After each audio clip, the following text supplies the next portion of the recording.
familia yangu nisema ya kutoka Embakasi South. Watu yangu ni Ruben. Kusema ukweli, pia Embakasi South kuna mambo mingi tunaona haiendi sawa.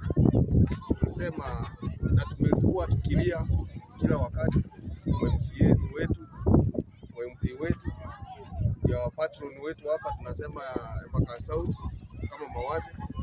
Mambo kama tulisema mambo ya drainage hizo ambao tumeongea mpaka saa hii yenyewe tumelia won't turn out.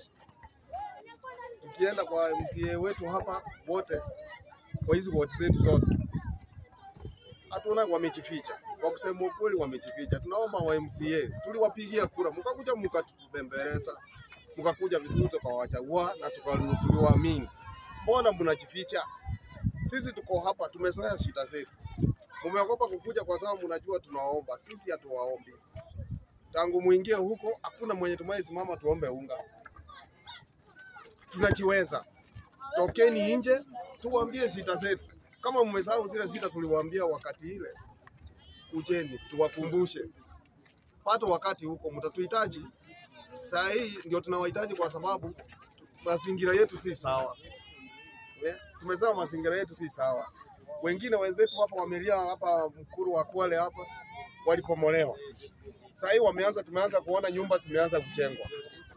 Mheshimiwa wetu Mawate, wewe tangu tupomolewe, kuja utuambie ni nini kiini ilikuwa ya kupomoa hapa Njenga ilikuwa nini? Na mbona inarudishwa? Na sasa hii tumeona imeanza kurudishwa. Ni nani aliambia hao machiamani wetu na chief tena waanze kurudisha hizi nyumba?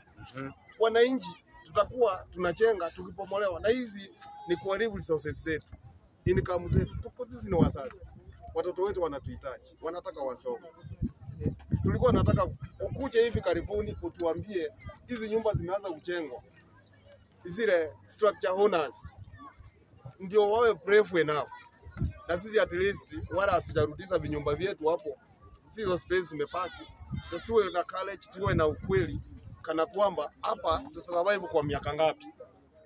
Kama tutajenga tena kakuja kupomolewa, utuambie ni mapema. Hiyo ndio tulikuwa naomba ya ofia yetu. Na ingine ni security. Security maskari wetu wamekuwa wavivu. Tafadhalini, kuna wenzetu hapa wanatafuta kwa njia ya kuuza vinywaji.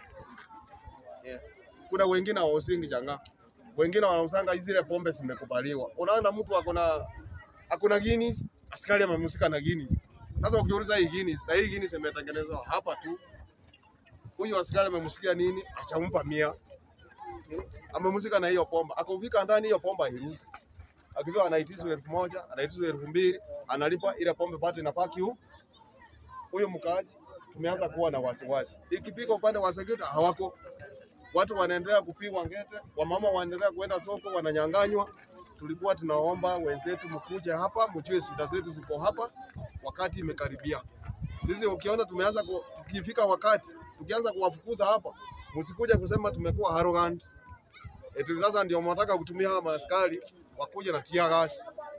Hatutaogopa hizo tear gas. Sasa hiyo ndio wakati tunawahitaji, mkuje saa hii mapema. Tuwaambie shida zetu. Asante.